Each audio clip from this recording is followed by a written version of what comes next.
Say, Will, have you ever thought about flying? If you dualize with me, you can check it out for yourself. Want to give it a shot? Dualize? Oh, dualizing allows your bodies to assimilate with one another.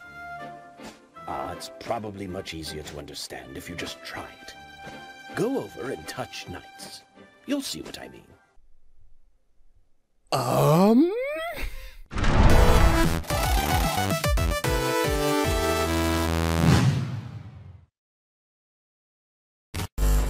Hello everyone, I am Tessellating Hexagons, and I don't want to date stamp this video or whatever, but I admit it is a month overdue. So sue me, please don't actually sue me, I don't have a legal team.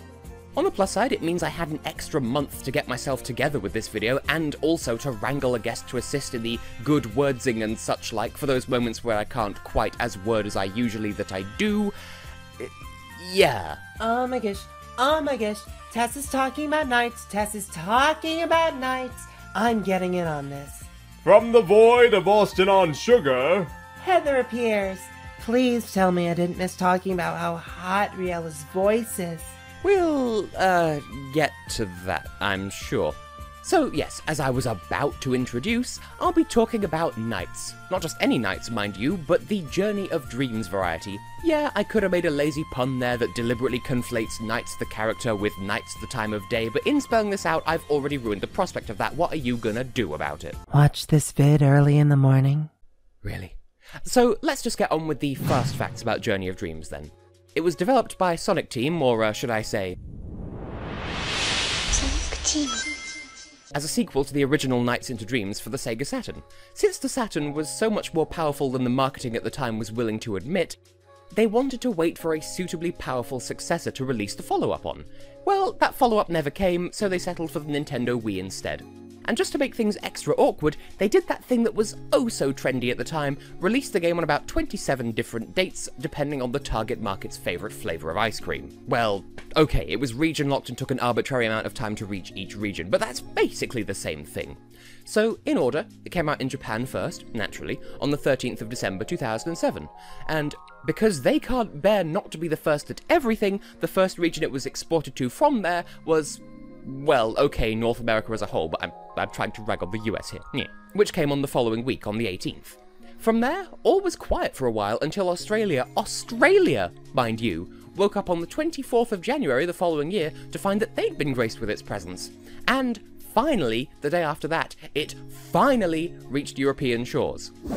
Region locking is dumb. As seems to be tradition with Sonic Team, NiGHTS is foremost a game that feels good to get into the swing of rather than some mark of tight, thoughtful level design.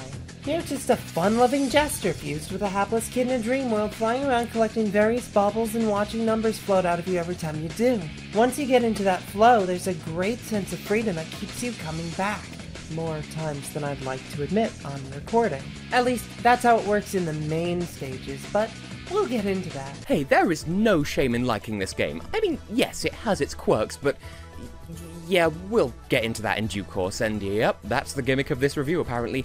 I like the game, and I will defend it. Heather, not so much. And because she can't be trusted with a valid opinion on the internet, she also can't be trusted with a physical body in this review. Well, actually, she can't be trusted with a physical body for a number of reasons, but we don't talk about those in polite company. Anyway, the original NiGHTS into Dreams was very much a score attack game, almost an arcade game, involving flying laps around a set course against a time limit with the aim of accruing the most points possible by collecting so-called blue chips and flying through rings and just generally chaining together point-worthy actions. Journey of Dreams takes that as a starting point and tries to build a, what was at the time, present-day game out of it, based on the expectations of gaming at that particular moment. That is, give it a story, give it some cutscenes with voice acting, pad it out with extra variants in gameplay styles, and just generally try to stand out without really pushing the envelope all that much at all. And to be fair, it succeeds in doing that much, for better or for worse. I'd say for both, frankly. There's huge gameplay improvements that come with the huge changes to the first game's core strengths, but Then there's all this fluff that, well, let's just say there's a reason I only go back to certain missions when I get my Knights kicks. But speaking of light punches, let's kick off with the main gameplay. Knights is a game series about flying. You fly around in a 2.5D loop collecting boobles and baubles as you go, and after meeting the requirements for the lap, you move on to the next one. In the first game, that's collecting these blue things for 4 laps, and then you fight a very confusing boss. Whereas this time around, it's 3 laps chasing down a bird, rider, He-Man, Kiwi, before you can fight a boss that tests your prowess over one of the main aspects of gameplay: ball busting, loopy-looing, and pushing doodads. All of that main gameplay goodness is clear and fun. With exception. And in all honesty feels like a step up from the first game's go at it. Of course, Journey of Dreams doesn't stop there and packages every level with 5 brand spanking unique missions, usually involving custard pursuit, a hard mode rematch with the boss, and other joys. At its heart, Journey of Dreams was commissioned not just to be a follow-up to revive a beloved and forgotten IP, but genuinely to be a sequel, albeit in comparatively loose terms. The intention was to take what had been established in the first game and update it for the modern market by whatever means necessary if it drew a crowd, provided it retained that connection to its predecessor, of course. And that connection is really strong, at least in the main flight missions. The first game perfectly captured the feeling of freedom in flight, so when Journey zooms out the camera and loosens up the controls, that's really only a plus to that freedom. Gone are the occasional feelings of claustrophobia and just getting lost. It's that iconic Sonic-y feeling of just do whatever, I'm sure you'll have fun. That all sorta went out the window when they changed the point of flying. You're no longer trying to open a cage or less diegetically go for a score attack. This time around you're chasing birds, and that gives the stages more forward momentum than before. Not very friendly to the loopy-loo score attack fun the controls were perfected for. But even then, your target rubber bands ahead of you, so it's not like you can just barrel after them either. Tess? Yeah, I can only really think to attribute this to someone in the design office forgetting to think, or maybe a miscommunication between departments, it's not too clear. Either way, the controls encourage you to play this game like its predecessor, going for fancy combos and such like as you will at your own pace. The controls want you to be stylish and go after all of these intricately laid out sequences of rings and blue chips and just generally be tricksy and fancy and impressive. But therein lies the unexpected rub. Not so much on a gameplay front, but much more psychologically, since the end goal that defines when each lap is completed takes the form of a moving target rather than a static collection bin that you can visit at your leisure as it was in the previous game, most players will, as I did when I played it for the first time and when I Let's Played it several years later, assume that there's no time to stop and smell the shiny blue roses, except for when they are literally thrust in your way and they give you more blue chips in Memory Forest. But those are bluebells, so shut up. You're made to think that you can't afford to waste time being fancy, you just have to go! That's where I prefer the missions where you have to chase down Octopaw? Octopaw. Octopaw? Octopaw. Octopaw? Octopaw! The point isn't to catch him, it's to rack up as high a link combo as you can, which immediately lends itself to the fun, frantic, free-flying frenzy that I come to Knights for. Even more so than fighting to get the best ranks on the main stages. The simple addition of a time bonus to those means that you can't get comfortable with the loops without restarting the stage. A far cry from the tightly focused repetitive design of Knights 1. So why are there only 6 Octopaw loops in the game where there's 24 bird laps? And that's just the stages that play like Into Dreams. Half the missions forgo those improvements for the sake of what exactly? I'm so glad you asked, Heather, rhetorically or otherwise. To reiterate, Journey of Dreams was created as a successor, not necessarily to directly carry the torch of the original game's story, because it was a simple enough situation involving 2 kids overcoming their nightmares. There isn't really a wider narrative to explore on that front, unless you want to tell me that the entire second game is just a simulation run by a post-apocalyptic foundation hell-bent on protecting the future of the world and bringing order back into society, into which Clarice and Elliot were drafted after their first encounters with knights in the previous game. Where am I going with this? Right. In order to make the game properly be a sequel, whilst still justifying its existence on the Wii in the market at the time, the festive season of 2007 leading into the start of 2008, there had to be some flavour of advancement within the game's concept and lore, just using Into Dreams as a basis. In not-so-flowery terms, They just wanted to spice it up and show off what else a Knights game could be, rather than just settling for the old ways and sticking to them ad nauseam. Hence, explorations of other gameplay styles that the original format simply didn't allow for, on-foot explorations of levels without the penalty of not going to Knights immediately, minigames that use the same physics engine but for a unique and world-building purpose, different twists on the original score attack formula. The goal was to be a different kind of the same. It was customary at the time for games to fluff out their content with minigames and multiple characters, oftentimes purely at the expense of these secondary missions. No different here. There was less focus on being a direct follow-up to Into Dreams, and more a new step in the Knights franchise. Now, I don't think much of that really works, taking all the strengths of this dreamy gameplay and boiling it down to basic collect the things or walk this way. No, seriously, who thought this fit with this? Well, now hold the phone for a second there. Now give the phone to me. Say what you will about the ball bouncing and the motorboating and the what have you, or actually don't, you've said enough already actually, Heather. But they serve a much greater purpose than just to pad out the length of each main world. In this case, the missions that reshape what the game expects from its own internal rule set actually tie into our protagonist's character development, and since the laws governing Knights narratives strictly dictates that the games tell coming-of-age-ish stories, I'd say that's a damn fine way of not just telling us that Will and Helen are growing as individuals, but actually showing it through how they approach their respective dream worlds on their own terms, outside of missions where they, as a matter of necessity, need to dualize with Knights and chase down those bird, dinosaur, but not things in order to save the day, trademark. And I should think that earns some fair credit. It's woven into the story rather than just taking the low road of being distractions for distraction's sake like its contemporaries of the time. Will and Helen's missions play off their strengths and personalities, so they really aren't as intrusive as it can get elsewhere. Will's story is all about finding self-confidence, so in every not flighty, loopy mission he gets to play the hero, rescuing Chow from a vortex or an evil gumball machine, or fighting the notorious Butterfly Gang. He's always looking for validation through saving someone or something. Helen, ever the artist, instead focuses on whimsy and shit like that, using her dreams as escapism and going on walks.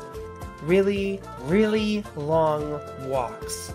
It's boring. You're boring. But if you look at it overall, it shows how Helen dreams to get away from the stresses of violining, while Will needs his dreams to face his problems head on. My favorite bit of this is the crossovers, where Helen does something kinda heroic by saving pretty things from breaking just after meeting Will. And then Will plays the hero while doing his own escort mission with Helen, since she twisted her ankle? Oh, I'm alright. Really? Convincing. Almost as convincing as her actor, really. Oh, sure, bring the quality of the voice acting into it, why don't you? Actually, stick a pin in that, we'll come back to it in a moment. First, though, my point remains, even if you find those missions to detract from your raw Knights experience, could have worded that better, they still add something to the story and to the characters, and credit where it's due, especially unlike other, more deliberately wholesale distraction missions in other games. You go into them not really needing much of a tutorial beyond just your objective. It's still the same controls, it's still the same physics, it's not just a completely separate beta demo of an unrelated IP's gameplay style thrown in to test the market or whatever. Actually, that excuse gives other games too much credit. Where were we? The voice acting sucks! Not everyone, since Riella. But I mean, there's a lot of cool thematic stuff that seems to take precedence over quality of delivery. Knights has always been a character of fluid gender reflecting the visitor they dualize with, and that seems to be the case here. The actress playing Knights actually takes on more boyish, forward mannerisms in Helen's story, and it's a little too distinct to call a happy accident. What I wasn't expecting off the heels of Into Dreams, however, was that their accent would be some odd flavor of a married-ish Australian, almost as if it's supposed to be close enough for anyone to identify with it, not identify with it, lack identification with it, both, neither, kind of. It's hard to tell when that supersedes the actual performance. The kids are kind of the same way. Will doesn't sound particularly British to my broken American ears, and Helen is, Tess? Oh, Heather, I don't know what you're talking about. She sounds perfectly natural to me. Right. I'm not too sure how I feel about this theming first, story second mentality. I mean, Clonua pulls both off really well simultaneously, so it's not some mark of dream-based games or anything. Especially if it was a conscious direction, that's what I'd consider a major shortcoming. What's supposed to serve as a big plot twist in each child's story is that NiGHTS is actually a Nightmaren, one of the monsters created by the game's big bad, Wiseman. They act like that alone is some sort of big betrayal, and I don't get it. Was it not obvious that NiGHTS and Riella are the same species? Are we supposed to have assumed that Nightmarens are born evil and don't have a choice? Are the kids f***ing racist? Nightmarens are people too! Like, I'm all for deeper concepts in younger targeted games and all that, but you need to do something with that concept for it to be worth putting in at all. Plus, we knew what NiGHTS was from the first game, didn't we? Well, did we? The first game wasn't anywhere near as overt with its storytelling. In fact, outside of the opening and closing cutscenes, we get nothing whatsoever. Contrast Journey of Dreams, where they had the time, technology, and inclination to put in fully voice-acted cutscenes, both world-building and expository, into the flow of the game in order to fulfill its role as a follow-up to Into Dreams, expanding on the IP's lore in more concrete terms, rather than just relying on the old tried-and-true FOFO approach, sending players off to search for archaic interviews with developers, or, heaven forbid, read. That is to say, read one of those game manuals that don't seem to exist anymore, though they did at the time of this game's release, so moot point, I guess. So, in one fell swoop, Journey of Dreams is able to play its part as a sequel, or a continuation and expansion of the first game, and continue to carve out an identity to set itself apart from its precursor by being the one to deliver this expanded and canonized information with regards to, for instance, the Idia, the mechanics of the night dimension, etc., in a way relatively alien to the original in the form of cutscenes and voice acting, but still without being intrusive or breaking character as a piece of NiGHTS media. So to conclude, well, to be honest, I think thinking about it this hard has muddied the water even further with regards to our initial question, is Journey of Dreams a sequel or not? From everything we've said, I think the right answer is, does it matter? In the rawest of terms, on paper, it is a NiGHTS game, albeit an expanded one for the market of a different decade, and it shows in that regard, but does that make it a bad game? In my books, no, of course not. So, on my personal patent not pending because I ripped it off from NiGHTS in the first place scale, I'd be quite happy to give Journey of Dreams as an overall package a rank B, because No, wait, that's wrong! Bish, what? Yeah, it's all well and good to talk about ambition and how much game tried to accomplish. It's Sonic Team. Literally everything they've ever made is steeped so far in ambition that it misses the mark somewhere. Improve the flight controls, break the flight sections, add variety and extra missions, make them somehow feel more dull than the same gameplay we got last time. I'll totally agree that the ideas are nice, but execution is everything. I can't in good faith say anything in this game is outright bad. But I certainly don't revisit many of the distractions by choice. That's why I'll steal the ranking wheel from Tess for a sec and give this game a solid American-bred C+. Yes, Heather, I'm happy for you, and I'm gonna let you finish, but you did forget one thing. Forgot? I'll have you know my memory is at least twice that of the average goldfish, and... Riala's voice. Be it is then. I'm so glad we could come to an agreement there. Well, I'd say that just about wraps up this half-review, half-think piece, additional half-think piece. For now, it just falls to me to thank my preciously lovely, wodulous, fuzzlesome people on patreon.com/TessHex, whose generosity and purity of heart and wallet keep me going, without whom these videos would literally never happen. Thank you guys so much, you're the f***ing best, I love you! You're not getting paid for this, Heather, but you lovely people are. Sort of. What I mean to say is, for as little as $1 per video, you can access our whole range of perks, including the main attraction, viewing these videos a whole month ahead of time. And this little dedication at the end of the video will also apply to you and your loveliest of selves as well. So if you feel like you fancy one or two more slices of Tessie Hexy goodness, and you're watching this on YouTube, then head on over to patreon.com/TessHex as soon as it's convenient. Just a thought, it's absolutely not required. For now though, I have been, and will continue to be, Tessellating Hexagons. And I from here on out will be HeatherOnStevia. And I shall see you when next the time is right. And I don't even know when next you'll see Heather, but whatever. Bye-bye.